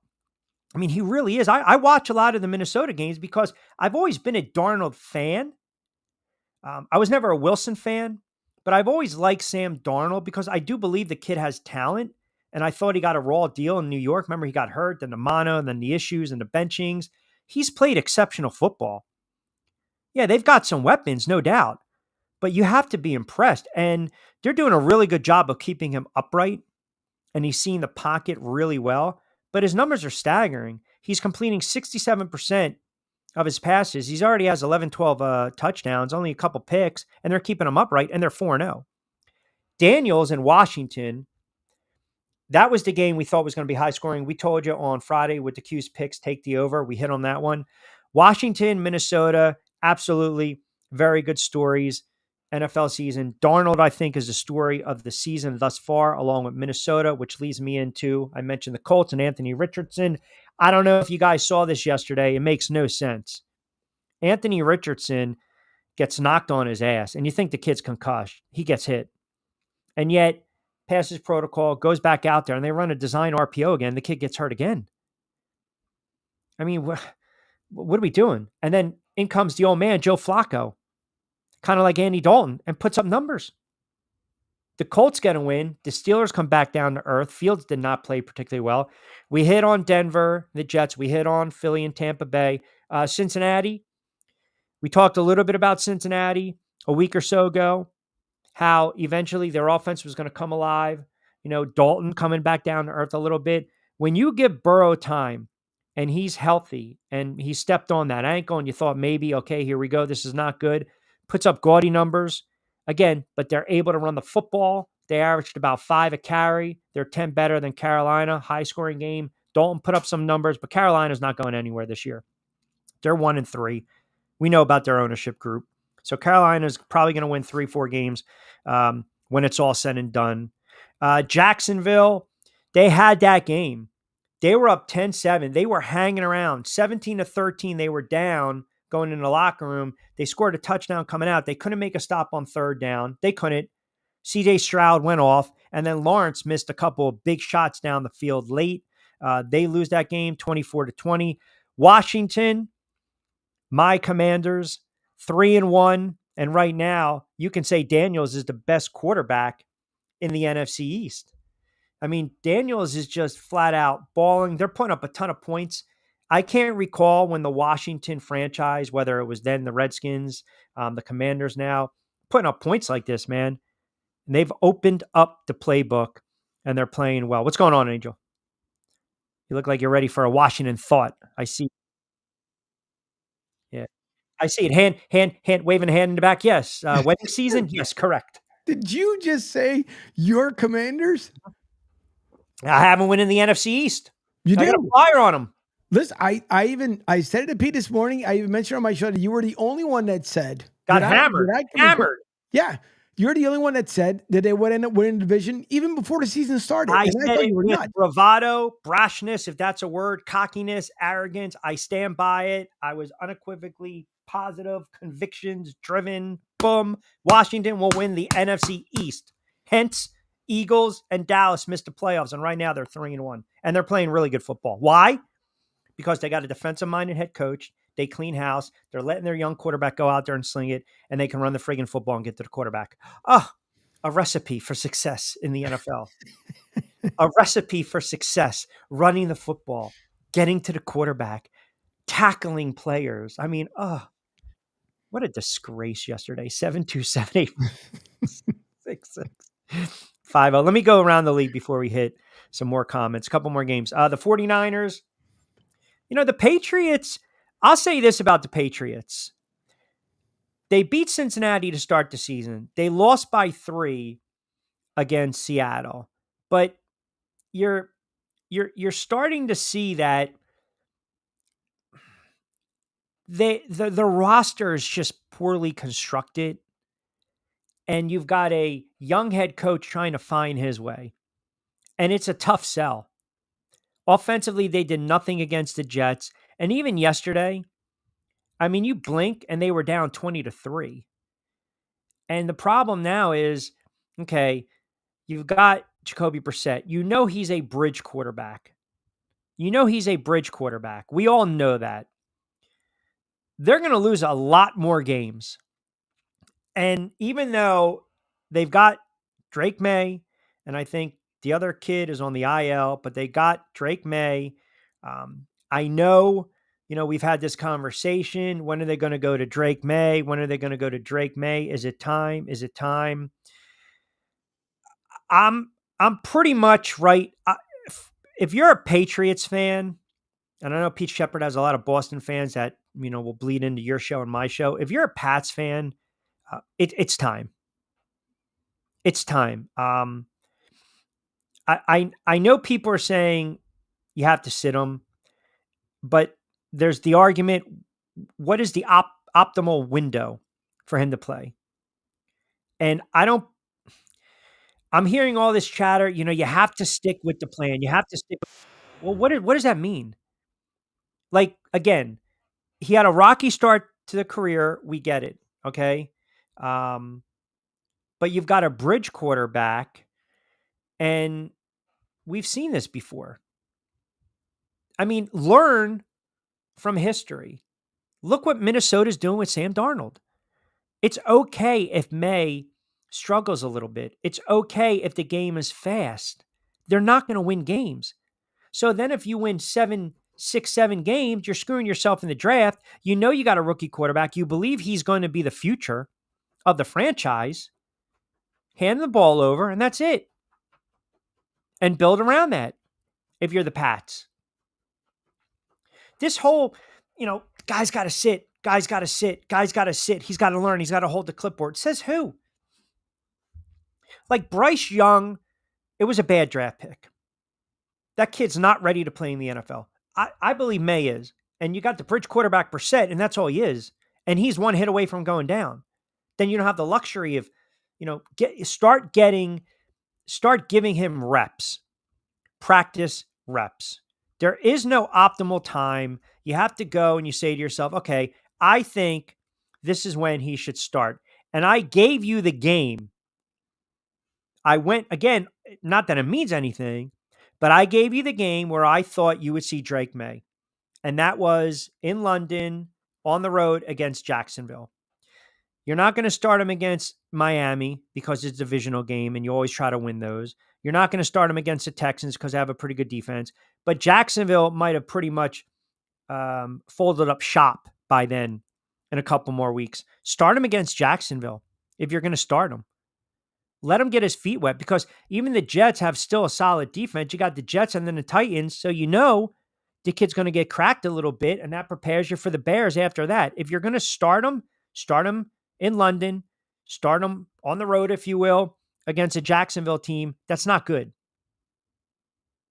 right? It's just not good. So that's my thought on that. What am I getting? What am I getting hammered for saying my Commanders? Oh, stop it. I sat there and what did I say the other day? I said my Kirk cousin lost his giant card. Please get out of here with that nonsense on a Monday. Didn't I say Captain Kurtz, my guy? Only thing is lots of football left and I judge quarterly. I can't do it, man. Too many, Damon, too many, trends. I'm seeing bad play all around. Like, think about these teams that are struggling. And D's a Dallas Cowboys fan. They got their own issues. They have problems, right? Mike chimes in. Con family loves Belichick, so that might be the Hurts situation in Jacksonville. Yeah, that's it's a pretty good point. I don't see Belichick. It depends on what he does with the TV gig and the TV spot. And remember too, man, think about it. He's staying a 20-something-year-old. I mean, I know we kind of joke about that, and I know a lot of us have an issue with that, but when you are the coach and Belichick's going to want carte blanche, I got to run this team. I got to draft. And that's what bit him in the ass late in his career with New England. He was drafting poorly. He was stretched thin. So now if the hoodie wants that type of power, then yeah, to Mike's point, they got to pay him. They'll open up the checkbook. But is Trevor Lawrence going to be his guy? Does he see enough in Trevor Lawrence that makes him think, hey, this would be a good landing spot for me? I mean, we thought maybe Belichick, cold weather, Chicago. I still believe if Brian Daboll gets fired, Belichick, obviously his track record and affinity and love for the Giants. And I know people, they've argued with me and say Belichick has nothing to offer anymore. I do not believe that to be true. I don't. I really don't. Kurt chimes in. Q, you mentioned something about Tom Brady. Did you see the story that he was almost going to go to the Bears? Yeah, let me just mention that real quick. So, yesterday the weather was crappy. It started to rain. So we did a little and then had to run back in. But did you see Tom Brady showed his notes? Kevin Burkhardt asked him about the notes, the pros and cons, Tampa. And then he mentioned Chicago. And I was like, oh man, that's crazy because I tweeted it out. And then you listen to him basically say, well, Chicago only offered him $10 million. Imagine Tom Brady in Chicago, he automatically becomes their all-time greatest quarterback in one season, right? But I found that really funny. And I know a couple people were asking me this. Tommy in over in North Jersey said, did you hear the comment that Brady laid the wood on Baker Mayfield? Did you guys hear that comment? I went back and I re-listened to it, and I think that was not only a shot on Baker Mayfield, right? But people are saying that it was taken out of context. Okay, but he's talking about, well, you come here, I want to have fun. We want to bring fun back to the game. And that's the type of player that Baker is, and the type of, attitude, right? He said, quote, the building was a little bit different with Tom in there. Obviously, playing wise, Tom is different. He had everybody dialed in, high strung environment. So I think everyone was pretty stressed out. They wanted me to come in, be myself, bring the joy back to football for guys who weren't having as much fun. Okay. So Brady turns around, quote, I thought stressful was not having Super Bowl rings. There was the mindset of a champion that I took to work every day. That wasn't daycare. If I wanted to have fun, I'd go to Disneyland with my kids. I mean, I don't have a problem with that comment. I mean, I like Baker Mayfield too. Andrew on Hurts. Q, you were talking a little bit about Jalen Hurts before. Listen, he's got to do a better job of going through the progressions. And what about these week-to-week issues? All I hear is it's going to get cleaned up, blah, blah, blah. Again, playing quarterback since 5, throwing across your body, throwing in triple coverage, staring down the damn receiver, throwing to the wrong side of the receiver. Refusal to throw the ball away. There were mistakes and errors at 5 and still exist now. So I'm supposed to believe you're going to clean it up when? When is enough? When someone shows you who they are the first time, believe them. Don't tell me, brother. Show me. Capiche? Yeah, I gotcha. All right. Jerry, Rhode Island. Word up here, Q, is May isn't fit for Van Pelt's offensive scheme. That's from multiple sources. Interesting. So, and you guys, Jerry, and you guys have a better pulse on the Pats in the Boston, Rhode Island area than I would. Then, if that's the case, then why did they draft him? Right? I mean, think about that for a moment. This is another debate that I have with people. Why are these guys not getting reps? Why are these guys not playing? What are they seeing in practice? I'm not a patient person, but I'm certainly not an overly impatient person. If you're a team like the Patriots, then if you have a certain offensive scheme in place, okay, and we know that Alex Van Pelt, the man in charge, they needed someone with experience to Mayo's staff. Okay, fine. Now maybe Jerry can correct me if I'm wrong, but Pelt runs that kind of West Coast offense, right? Wide zone run concepts, which you have to have a little mobile quarterback. You have to have a little more athletic quarterback. Brissett is an athletic guy. I'm not saying he's not. But then if that's the case, then why are you drafting this kid with the 3rd overall pick? Are you trying to develop him? Are you trying to work him in? Or are you trying to tailor the offense around his strengths? Or is the offense, or are you just trying to fit a square peg in a round hole? And when you do that, then what happens is you have a situation like what's going on right now in, say, Carolina with Bryce Young, or to some extent in Jacksonville. To me, Jacksonville needs to be a run-first team. They need to be a run-first team with Trevor Lawrence, and they're not. You always hear when you guys are watching the game, sometimes they'll say, how do you build the team, right? In and out or out and in, right? So we're building the line. We want to protect the quarterback. Then we want to surround him on the outside with weapons and running backs. You're going to tell me Jacksonville doesn't have some skilled players? Now, Ingram's been banged up, but I know Ingram. He was an enigma with the Giants, but he's big, he's tall, he's physical, and he was catching a ball when he was with Jacksonville. He wasn't doing that when he was with the Giants. But they've got weapons, man. Don't tell me Kirk, Etienne, Davis, they've got weapons. So you have Trevor Lawrence back there. You got a big kid. You got a strong arm quarterback who, granted, a little inaccurate, but 6'6", 220. Move him around. Roll him out a little bit. Get him in motion. But start off with the ground game. And that goes to the coaching. You got to be able to run the football in the NFL. I don't care who you are. I don't care how good of a team you think you are. You have Saquon Barkley. He gets more than 10 touches. Head coach will sit there and say, well, we only had X amount of possessions, and then if we're in 3rd down, we're not going to give them. That's all that. It's all a misconception. Travis Etienne ran the ball 11 times yesterday. 11 times in a 4-point game. He got 11 touches yesterday. It just doesn't make sense. This is the easiest thing to figure out in the NFL. You don't even need to be a diehard football fan to understand this. This is a very easy concept. When you're watching these games and it's 3rd and 8, and let's say it's on the 35-yard line, it's 100 out of 100 times. If the offensive team runs the football, they are going for it on 4th down. It doesn't take a rocket scientist to friggin' figure this out, right? It's all about the analytics and the percentages.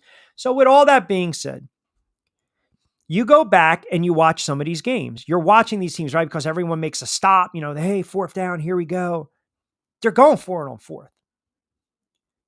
What is the point of bringing in said quarterback or said running back or said wide receiver or said tackle or said tight end if you're not going to draw up these plays? 3rd and 3, 3rd and 2, you run the football. 4th and short, that's why you bring in or you draft an ETN.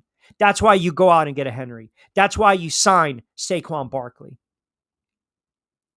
These coaches are overthinking. They're constantly overthinking, and they almost psych themselves out. They try to be too cute. Tampa Bay had all the momentum yesterday, and you're running like a friggin' double reverse or a fake RPO, and Baker Mayfield takes a 10-yard sack. That's just dumb play calling. It's dumb play calling. We saw it yesterday in the Browns and Raiders game. I mean, Deshaun Watson put up horrible numbers yesterday. Now, the pick in the end, it was tipped, got to be catchable. I get it. But once again, how many times did they run the ball? Deshaun Watson should not have 9 carries and your lead running back for it have 10. It doesn't work like that. But the team that won ran the ball 28 times for $152. And that was the Raiders. Stop overthinking it. Stop overthinking it. You got guys, you're getting paid to make plays. You're getting paid to run the football. You're paying these tackles. There's a certain reason you're paying them. Again, the last 2 games, before we close it out, with the good, the bad, and the ugly. We saw the good, Minnesota, right? Tampa Bay. We saw the bad, the Eagles, Jacksonville, the Jets. And then you got the ugly. The Chargers have such a talented quarterback. Explain to me, how in the world are the Chargers only averaging 10 points a game? Kansas City is a banged up team. They're losing players left and right. Don't be shocked if they try to make a trade with the Giants for Slayton. I mean, Rice, that injury was horrible. Mahomes throws the pick, add insult to injury, friggin' tears the guy's knee up. They got players banged up left and right. But, again, who did we hammer last week on Kansas City? We hammered number 87. Andy Reid, don't overthink it. Don't overthink it. Get the ball to number 87. Get the ball to the old wily vet. What did Kansas City do yesterday? They targeted him 9 times. Travis Kelce had 7 receptions for 89 yards, and he made a difference. And they won the game. And oh, by the way, they ran for over 100. It's not rocket science, folks. It's not. I'm absolutely puzzled that Justin Herbert, and so before the season started, I thought Justin Herbert was going to have a year where over 5,000 yards, 35 touchdowns, and he was one of my predictions, one of my picks. I took a flyer on him for MVP. I mean, he's not throwing the ball down the field. I mean, everything with Harbaugh is just, that's not going to get it done. He's averaging 6.4 yards a pass. You can't win in the NFL like that. Dak Prescott and Daniel Jones, 8.8 the other day. That's why the offenses did nothing. And then last night, in a game that I got a man up on this Monday, way off. I mean, I turned around, it was 21-3 at the half. I decided it's Netflix time. I got to finish watching The Stranger, which, by the way, was horrible. But when I commit, I commit. And I watched it. I wake up this morning, I'm doing a double take, 35-10. And that was a blowout. That game wasn't even competitive. Ravens starting to get a little juice, and the Bills coming back down to life. And that's good. You sit down. You don't need to throw them out there. You're going to have one of these games. It's going to happen in the NFL. But it always comes down to, again, it always comes down to coaching. Always. And you got to have the players in place. You have to. All right, 5:34. I'll give you my thoughts on Monday Night Football. By the way, in the NBA, a couple things. The Knicks making a blockbuster trade over the weekend. Now, I'm not going to sit here. Jonathan Marshall will join us later in the week. I can't sit here and tell you right away that they are going to be better than, say, the Boston Celtics coming out of the East. I just can't. that there's, here we go. Embiid dropping to 25, 30. Here we go. Playoff health is the goal. We know about the 76ers. We know all about the Eastern Conference, Orlando and Cleveland. And okay, fine. Miami, Milwaukee, Boston. I hated the fact that they had to throw in Dante in there. And obviously Julius Randle with his production, the numbers, the inconsistent play, you knew he was going to be a trade chip. The interesting thing about this move is if you have followed Karl Anthony Towns, who's a really good player, he's listen, you got a rim protector, you got the interior presence. That's kind of what they were lacking. What they were missing, right? Jersey kid, he can play. He's a good player. But Embiid eats his lunch. Embiid averages like 28 in his career against Cat. But we'll talk more NBA on Wednesday. But I was pretty sad news that Dikembe Mutombo passed away. And I always thought, yeah, thanks, Penguin AC. Yeah, definitely rip to Deke. I tweeted this out. So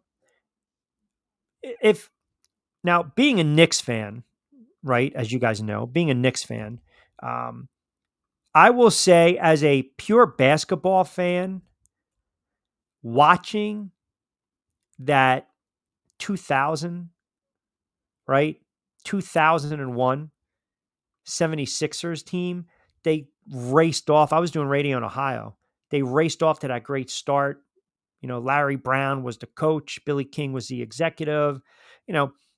Iverson kind of took a team of ragtag. I mean, think about some of the guys that were on that team. Geiger, Hill, right? AI, my guy, Jermaine Jones. And then what do? They turn around and you got Mutombo. And I love the fact that he was a great college player. He was a dominant player. We know that. You make the move. All right, here we go. We got something going on right here. But what I thought was always fascinating with Mutombo is the fact that not only after he blocked you one time and he did the finger wag, he would block you like 2 or 3 times. And after that, you get like 2 or 3, and he always had that distinctive voice. I used to call him the Cookie Monster. He always sounded like the Cookie Monster, right? Remember when he was trying to predict, what was going on? He's like, what was it? I'm trying to think of the run they had. They went through, obviously they beat Toronto in 7 games in the Eastern Conference Finals. But they got through Milwaukee. No, I'm sorry. They beat Toronto in the semis and they got through Milwaukee in the Eastern Conference Finals. And I remember, the Cookie Man, he's like, we beat the Indiana, we beat Toronto, now we beat Milwaukee, and now we go and we beat, the Lakers. Like, it was just, he had that distinctive voice, but man, so young. I didn't even know he was sick. So young. What was he, 50, 58, 59? But he was an all-time great defender, man. And that's, great character of the game. He was 58 from brain cancer. He passed away. Just a fun player. Like, you had to watch. And the lasting memory of Mutombo is when Denver was the 8th seed and they knocked off Seattle and he fell to the floor and he was clutching the basketball. That was one of the biggest upsets in NBA playoff history, in NBA history. But just sad news coming out of the NBA. But we'll talk a little more, some hoops on Wednesday with Jonathan Marshall. He's going to join us. So we got about 20 or so to play with on this Monday edition of The Drive. You guys keep the comments coming in. I want to get to Facebook as well, 727-858-6650. We told you that the Mets get a big win. Lindor with a 2-run shot in the 9th. They beat the Braves in a wild game. The Mets clinched. We'll go over the playoff scenario as well with you guys. We'll take you up to 6. Keep it locked in on this Monday edition of The Drive with Q. Rich Quinones here. Angel Martinez on the other side of the glass. 20 to play with. Ion Tampa Bay is the latest news, weather, and traffic for Pinellas, Pasco, Ellsboro, Hernando, and surrounding communities. Stay connected on X, Facebook, and their website, iontb.com. Ion Tampa Bay keeps you informed on breaking news as it happens. Southwest Florida's newest game in town. Sports Radio 102.9, the game powered by Ion Tampa Bay. We'll be right back.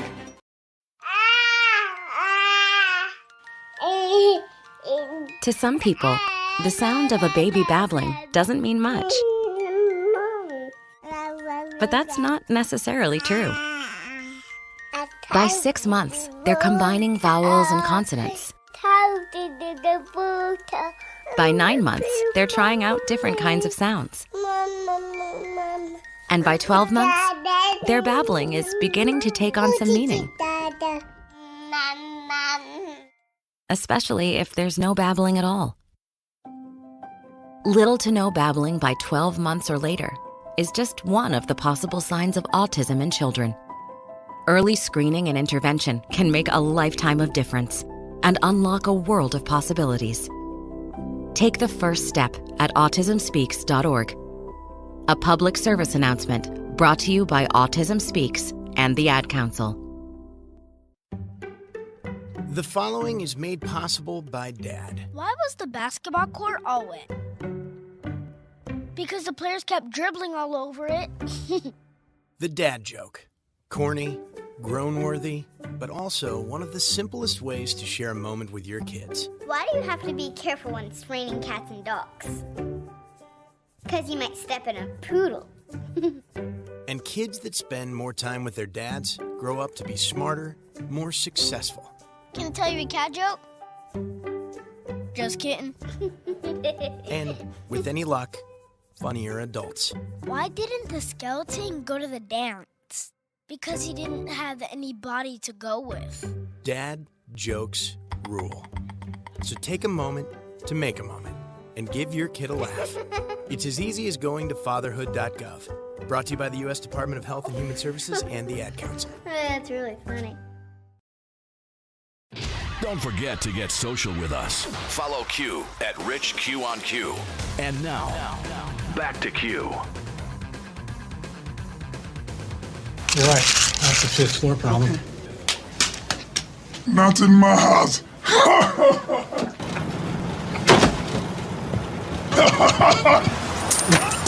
No. Not today. Jimmy, how happy are folks who save hundreds of dollars switching to Geico? Happier than Dikembe Mutombo blocking a shot. Nice. Get happy. Get Geico. 15 minutes could save you 15% or more. You're right. Man. Yeah, rest in peace there, Dikembe Mutombo. 727-858-6650. I don't know. So I have to sometimes, when I go like this, I get a little perplexed. There's a report. So Woj leaves ESPN. So everyone thinks right away it's going to be shams. Then there was a report that Jeff Passan, who is a baseball guy, might take over the NBA beat. Now, Yahoo Sports threw out there that Schefter may be a candidate to take Adrian Wojnarowski's previous position as ESPN senior NBA insider. I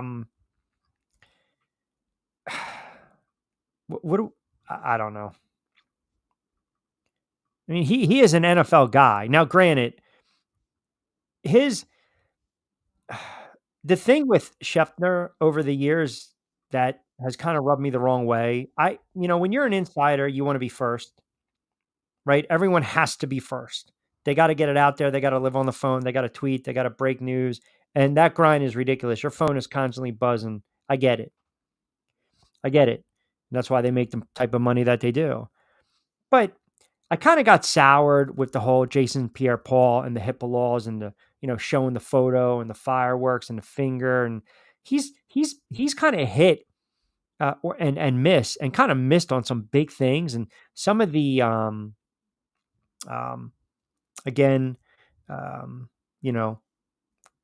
questionable tactics used, so to speak, to kind of get the story in the rip.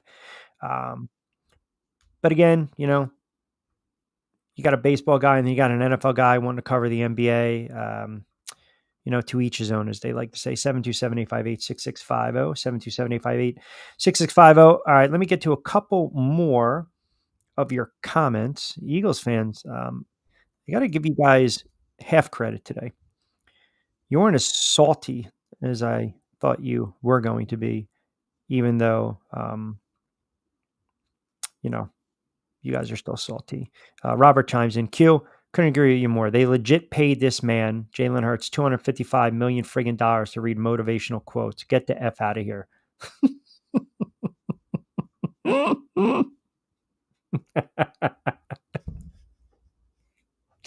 Man. That's a bad loss yesterday. That's a great win for Tampa. That's a really good win for the Bucks. You know, their odds have gone up now. Win the NFC South, right? They got some steady Eddie odds right now. I think Atlanta's at plus 100. The Bucks, if they're plus 300, take a flyer on them right now. Take a flyer on them right now. That's got to be current odds. Take a flyer on them right now. I would. Yeah, that's dropped. I would say they're probably a plus 185. Saints right around plus 220. You're not going to piss away your money and bet on the Panthers. What'd you think of the game yesterday? What'd you think of the Tampa and Eagles game?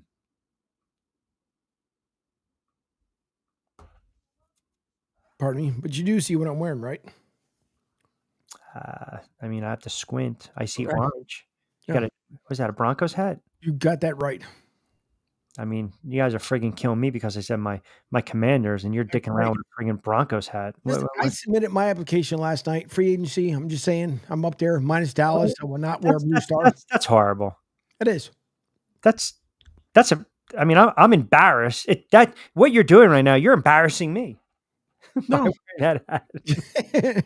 No, I ended up buying this thing. It was ironic though. I ended up buying it when we were in Denver for the wedding last summer. Time flies. Yeah, last summer. Which was surprising actually. Wherever have you ever gone, Q? Like, let's just say you went to Goodwill just to go walk around, kill some time. You're on the way to Philly or whatever. Have you ever seen a ton of NFL merchandise at a Goodwill? The last time I was at a Goodwill store is when I did a Goodwill drop-off when I lived right outside, right around Camden County, and that was probably 10 plus years ago. And I did not see. That was the one right off of 30, going past Stratford and towards Voorhees, Whitehorse Pike. Well, we went to this one in Denver last year during a wedding, and I couldn't believe they had not only like the AFC Championship hat, the regular just Denver hat, they had jackets, jerseys, Super Bowl gear. We walked in and I thought, Yeah, but which one was it? Was it 1987 Super Bowl champ Denver Broncos who got waxed by my Giants, 86, 87? You know how you always print those shirts and then they give them to some, there's, some really nice, well-dressed or keeping warm, poor little kid in the third world country that's walking around with, 2000 NFC champion Giant shirt. And then he's got a Super Bowl hat on. And obviously they lost to the Ravens 34-7. So. Exactly. No, it was the one with one Peyton Manning. Oh, okay. All right. But I was surprised though, because I'm like, wow, really in Goodwill? But I mean, there was a lot. It was them, it was the Nuggets, and maybe the Rockies. But I couldn't believe it. So I said to Debbie, picked it up for $2. I needed to have while we were out there. I'm like, all right, you know what? Screw it. I'm picking one up. So I ended up picking it up for $2. But it was I was shocked because I'm like, and no mock against Goodwill by any means whatsoever, but I'm like, wow, what did he do? Like, they couldn't get rid of it, so they figured, all right, we'll just give it to Goodwill. Whatever Goodwill makes out of it, we'll take half. I mean, I don't know how it works, but I just found it surprising. And there was, plaques, pens, cups, headphones, you name anything like Broncos related, was up there in the Goodwill.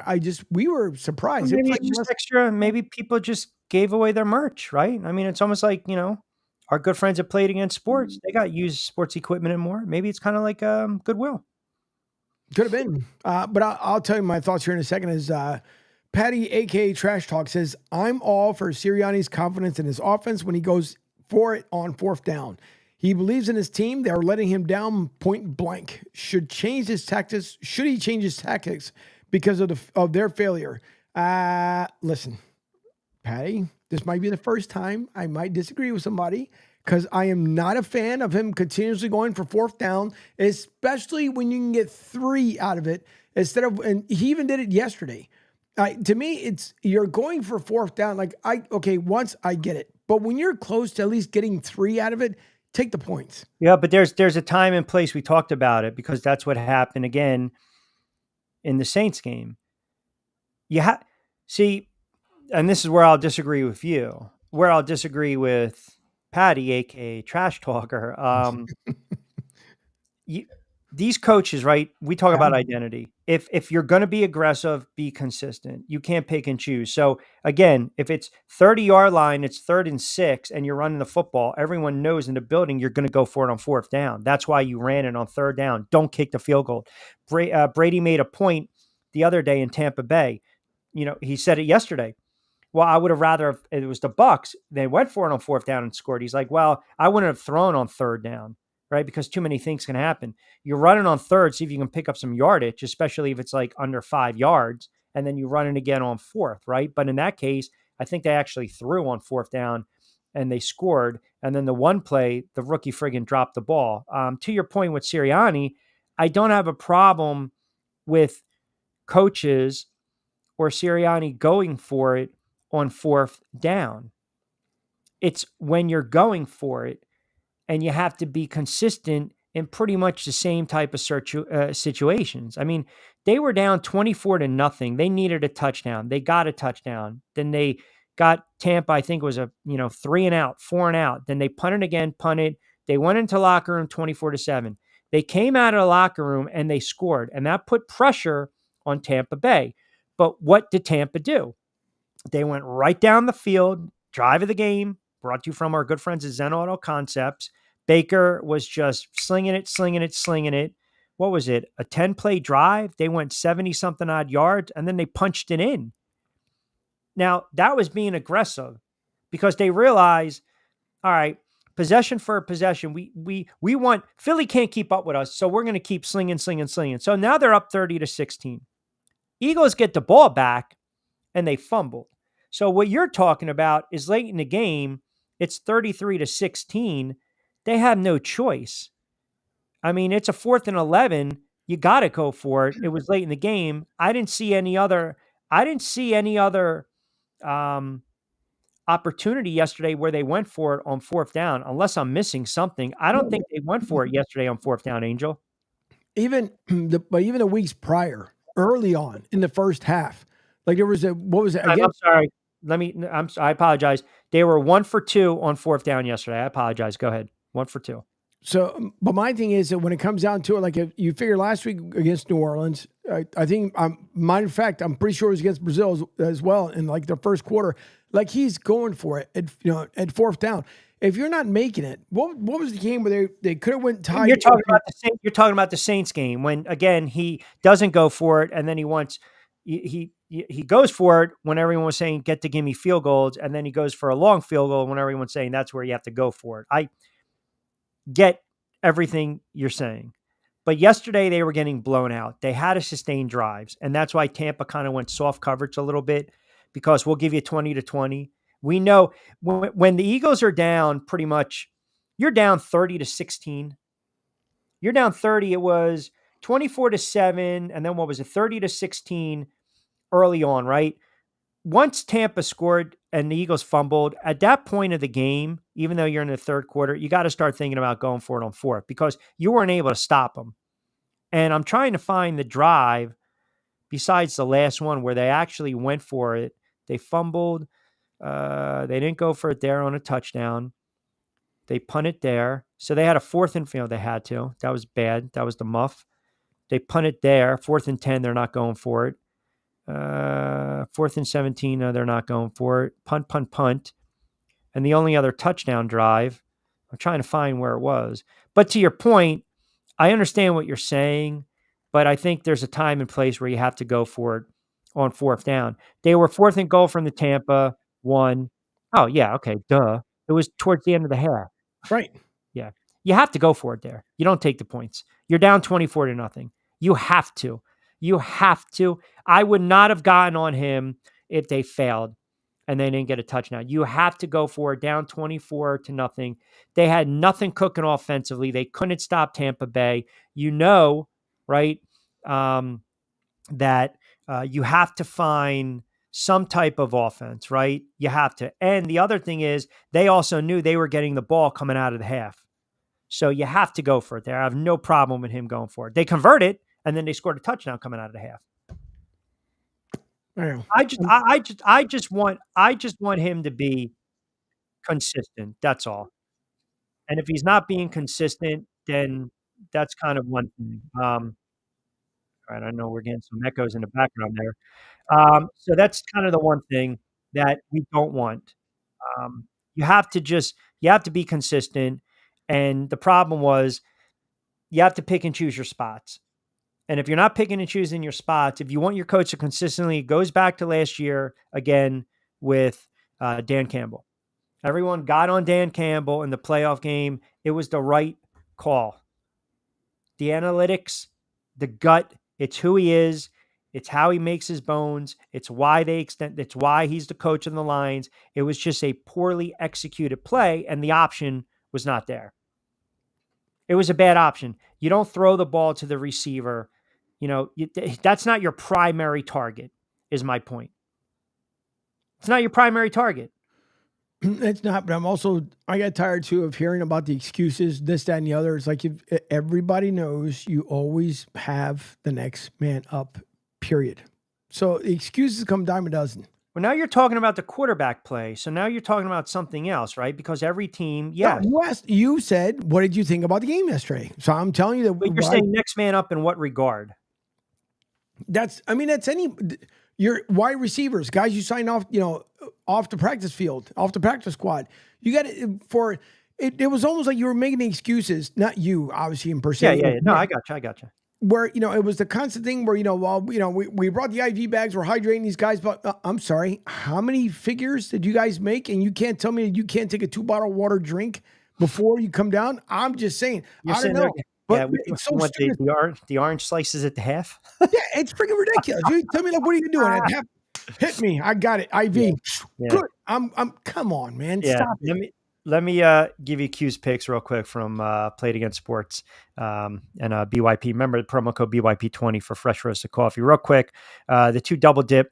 Ugly games, by the way. Ugly games. That line has bled a little bit now to 2.5. It'll probably sit and close right there. Miami at home. I mean, if not now, when for the Miami Dolphins, even though the Titans are 0-3, I mean, what quarterback you trusting in this one? If anything, I'm leaning towards the under, which I hate to do, 37.5. Seattle and the Lions, 8:15 kickoff. Right now, Detroit's laying 4.5. The total is 46. I actually think the Lions put up at least 28 tonight. Seattle's going to have to match them. I like the over in this one, but I also like the Lions covering the number. Little NFL. Later on tomorrow with BYP with Lloyd Vance. Wednesday on the Drive with Q, we will hit the NBA. Got to get into that. Major League Baseball, Steve Gardner playoffs. We'll give you some plays as well. And excellent job tonight with the comments.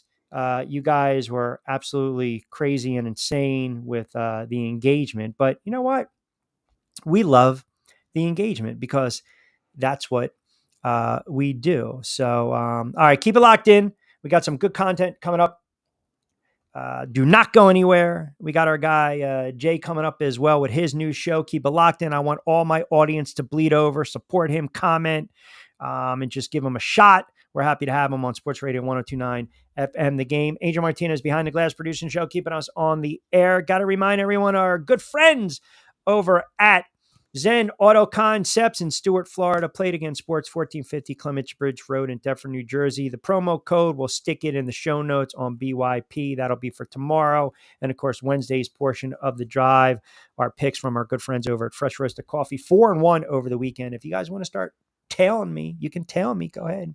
So I didn't have too much of a man up Monday. I only had a couple of bad picks, but we always appreciate the comments. Keep the tweets coming. Facebook, you guys are blowing it up as well. Excellent eyeballs on the X platform. For Angel Martinez, I'm Rich Quinones. Tomorrow, Tuesday, BYP on the YouTube channel, Rich Q on Q. Angel and I are cooking up perhaps another show during the week, but we always like to say, have a good sports Monday. We will talk to you Wednesday. Be safe, be sound. Hasta luego, buen día.